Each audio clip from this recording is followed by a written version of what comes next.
Merhaba. Tarihte Roma İmparatorluğu'nun, bugünse İtalya'nın başkenti olan Roma, her yıl milyonlarca ziyaretçi ağırlamaktadır.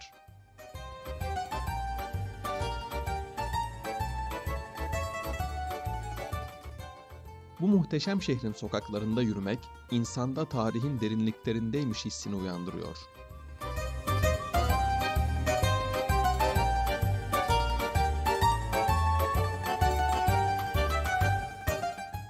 Birbirinden etkileyici yapıları, meydanları ve sokaklarıyla Roma'da görülmesi gereken çok fazla yer var.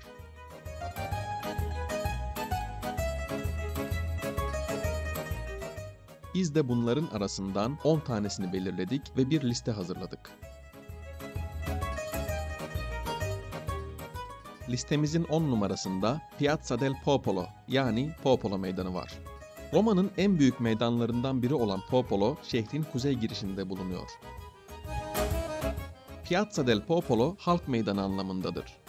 Roma'nın şehir kapılarından biri olan ve Mimar Bernini'nin eseri olan Porta del Popolo meydana açılmaktadır. Piazza del Popolo'da Mısır'dan getirilmiş bir dikili taş bulunuyor. Meydan girişinde birbirine çok benzeyen ve bu yüzden ikiz kiliseler olarak da bilinen Santa Maria dei Miracoli ve Santa Maria in Monte Santo kiliseleri yer alıyor. Ayrıca meydan Babuino, Corso ve Ripetta caddelerinin birleştiği nokta. Meydanın çevresinde bulunan kafelerden birinde keyif kahvesi içmeniz tavsiyemizdir. 9 numara İspanyol merdivenleri. İspanyol merdivenleri Piazza di Spagna ile Piazza Trinita dei Monti arasında bulunan bir dik yamaç merdivenidir. Yapım masraflarını Fransızlar üstlense de merdiven adını bölgede yer alan İspanyol elçiliğinden almıştır.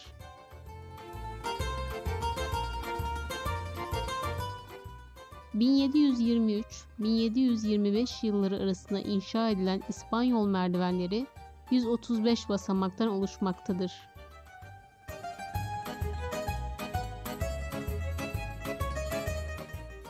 Önceleri sadece bir şeyler yiyip içmek yasak olan merdivenlerde 2019 yılından beri oturmak da yasak. Cezası da 160 euro. Üzerine bir şeyler yiyip merdivenleri kirletenlerin cezası ise 400 euroya kadar çıkıyor.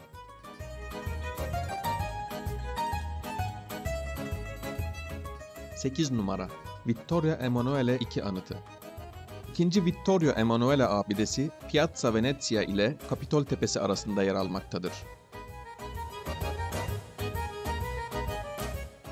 Anıt 1885 ile 1911 yılları arasında Birleşik İtalya'nın ilk kralı olan ve Vatan Baba'nın babası olarak anılan 2. Vittorio Emanuele anısına inşa edilmiştir. Saf mermer kullanılan ve görkemli heykellerle yüksek merdivenlerin bulunduğu yapı çok etkileyici.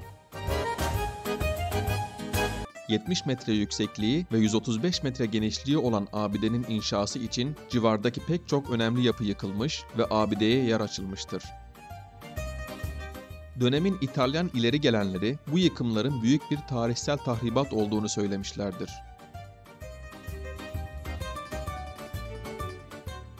Roma'nın hemen hemen her yerinden görülebilen abidenin içinde Risorgimento adında bir müze var. Burada Roma tarihi için önemli şahsiyetlerin büstleri, kişisel eşyaları, savaş hatıraları, silahları ile Roma'yı anlatan önemli resimler bulunuyor.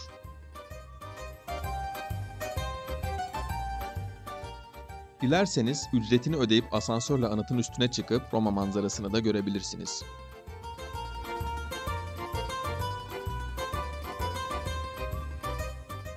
Geldik listemizin 7 numarasına. 7. sırada Trastevere bölgesi var. Bölge isminin Latince'de karşısında, ötesinde anlamına gelen trans kelimesiyle Tivere nehrinin birleşiminden almıştır. Yani Trastevere, Tivere ya da diğer ismiyle Tiber nehrinin ötesi demektir. Roma'nın önemli yapılarının bulunduğu merkezle Trastevere'yi Tiber nehri ayırmaktadır. Muhteşem yapıların çevrelediği Trastevere'nin sokaklarında yürüyerek tarihte bir yolculuğa çıkabilir ve gerçek Roma ruhunu içinizde hissedebilirsiniz. her an yolunuza çıkan minik kafeler, pizzacılar, geleneksel İtalyan yemekleri sunan aile lokantaları yemek için harika mekanlardır.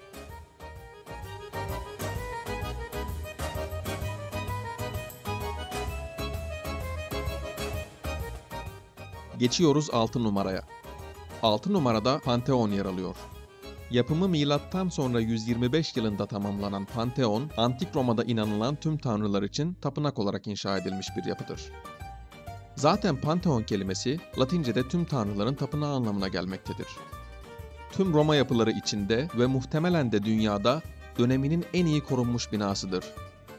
Roma'daki en eski beton kubbeli yapı olan Pantheon'un kubbesinin çapı 43 metredir. Ayrıca tavanda oculus yani göz adı verilen ve yaklaşık 9 metre çapında bir açıklık vardır. Bu kadar geniş çaplı bir kubbenin o günün teknolojisiyle betondan yapılması sebebiyle Pantheon tam bir mühendislik harikasıdır. Kubbe mükemmel bir yarım küredir ve antik dünyadan bu yana bu tür çatının hayatta kalan en büyük örneğidir. Pantheon'un içinde ilk başta pagan inancındaki tanrı heykelleri varken 7. yüzyılda kilise olarak kullanılmaya başlandıktan sonra bu heykeller yok edilmiştir. İçerisinde bazı İtalyan kralların ve ünlü Rönesans ressamı ve mimarı Rafael'in mezarı bulunmaktadır. Pantheon'a giriş ücretsizdir.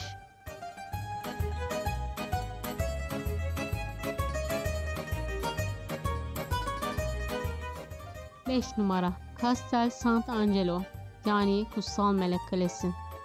İnşası milattan sonra 139 yılında tamamlanan Adriano Parkı'ndaki silindirik yapı, Roma İmparatoru Hadrianus tarafından kendisi ve ailesi için anıt mezar olarak inşa ettirilmiş, daha sonra papalık tarafından kale ve hapishane olarak kullanılmıştır.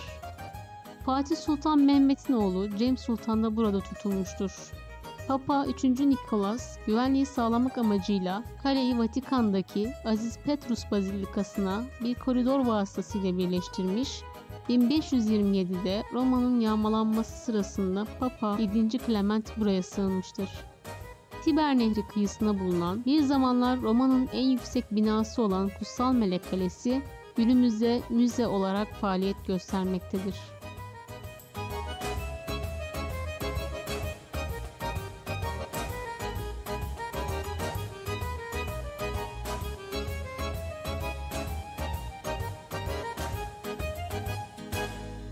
Dört numara Roma Forumu ve Palatino Tepesi. Forum aynı zamanda şehrin temel siyasi, dini, törensel ve kamusal merkezi konumundaydı. Asıl olarak bataklık bir zemin olan alan, Roma'nın 5. kralı Tarquin döneminde dünyanın en eski kanalizasyon sistemlerinden biri olan Cloaca Maxima ile kurutulmuştur.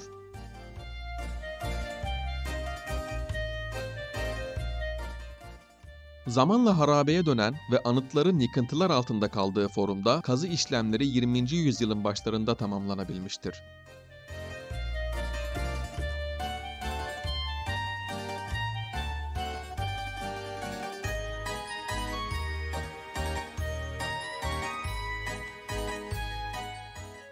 Roma Forumu'ndan yaklaşık 40 metre yukarıda ise kentin tarihi kalıntılar açısından en zengin bölgesi olan Palatino Tepesi bulunmaktadır. Roma'nın 7 tepesinden en merkezde olanıdır.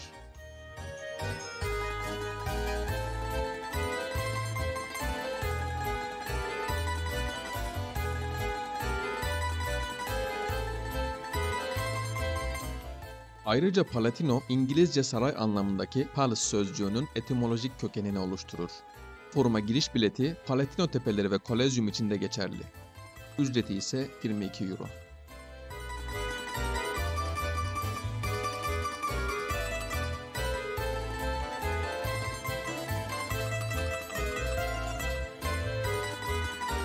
Üç numara Trevi Çeşmesi. Türkiye'de Aşk Çeşmesi olarak da bilinmektedir. Ancak Trevi semtindeki çeşmenin adı İtalyanca'daki tre yani üç ve vie yani yollar kelimelerinin birleşiminden oluşmaktadır. Ve De Crocici, Poli ve Della Murate caddelerinin tam merkezinde yer almaktadır. Yapımına 1732 yılında başlanmış ve 30 yıldan biraz uzun sürede tamamlanmıştır. Yaklaşık 26,5 metre yüksekliğe ve 49 metre genişliğe sahip olan yapı, Roma'nın en büyük barok çeşmesidir.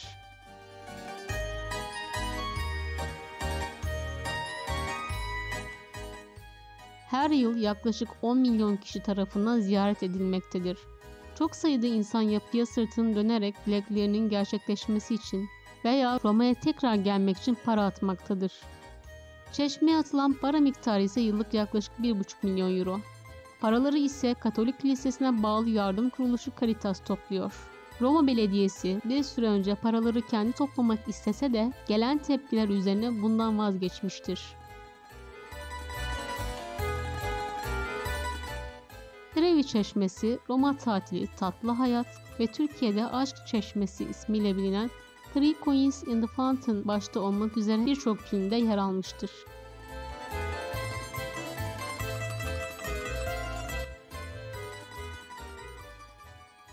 Listemizin 2 numarasında yine bir meydan var.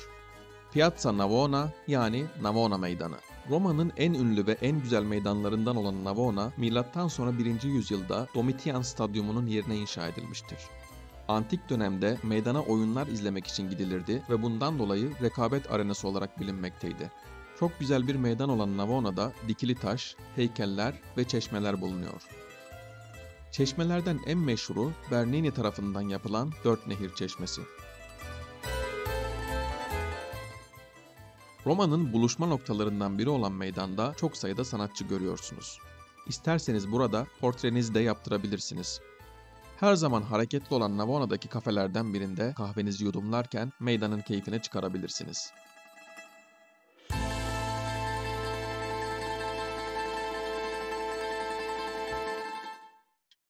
Ve geldik listemizin 1 numarasına, Kolezyum. Roma denince Kolezyum, Kolezyum denince de vahşi gladyatör dövüşleri gelir akla.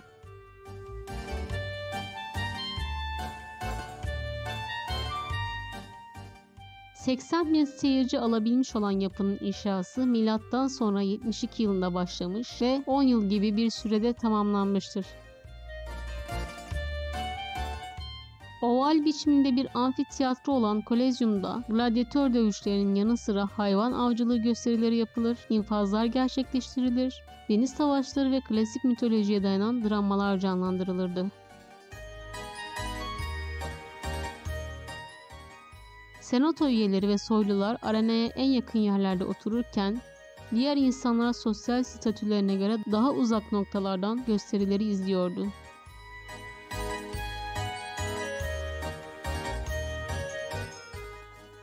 Kolezyum daha sonra barınma yeri, dükkan, dini kışlalar, taş ocağı, Hristiyan türbesi gibi çeşitli amaçlarda kullanılmıştır.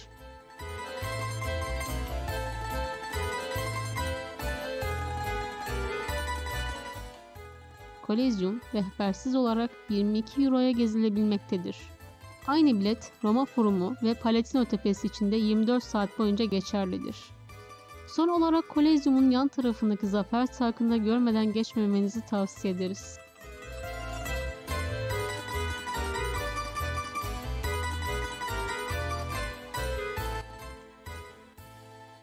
Roma Top 10 listemizin sonuna geldik. Ancak bu listede Vatikan neden yok denildiğini duyar gibiyiz. Vatikan resmi olarak ayrı bir ülke olduğu için onu bonus olarak veriyoruz. Hristiyanlığın Katolik mezhebinin yönetim merkezi olan Vatikan'da yerleşik nüfus 1000 civarında. Onlar da zaten din adamları ve görevliler. Vatikan hem yüz ölçümü hem de nüfus bakımından en küçük bağımsız ülkedir. Mutlak monarşiye dayalı bir yönetim uygulanır. Devlet başkanı olarak Papa'nın sözleri yasa hükmündedir. 100 kişilik İsviçre vatandaşı ve Katolik olması şart olan geleneksel giysili muhafızlardan oluşan ve İsviçreli muhafızlar olarak adlandırılan sembolik yapıda küçük bir ordusu vardır. Vatikan'a ilk geldiğinizde sizi San Pietro Meydanı karşılamakta. Meydan ismini 12 havariden olan Aziz Petrus'tan almıştır. Meydanda 284 sütunla beraber 140 azize ait heykeller vardır. Meydanın ortasındaki dikili taş Mısır'dan getirilmiştir ve 4000 yaşındadır.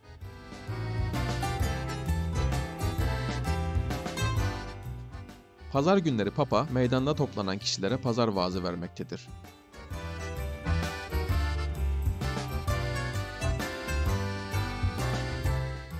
Vatikan'da görülmesi gereken bir diğer yer, Hristiyanlığın en büyük ibadet yeri olan San Pietro Bazilikası.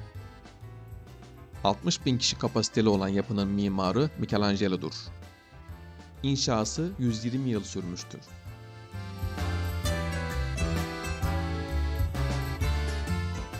Roma manzarasını en güzel yerden izlemek için Bazilikanın zirvesine çıkabilirsiniz.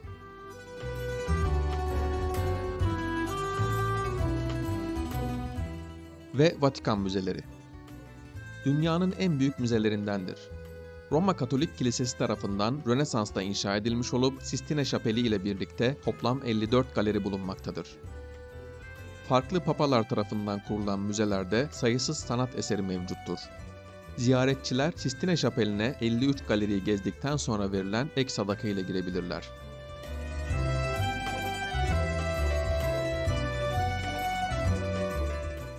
Sistine Şapeli'nin şöhreti büyük oranda iç mekanını süsleyen fresklerden gelmektedir. Bunlar arasında en önemlileri Michelangelo tarafından yapılan şapelin tavanı ve son hükümdür.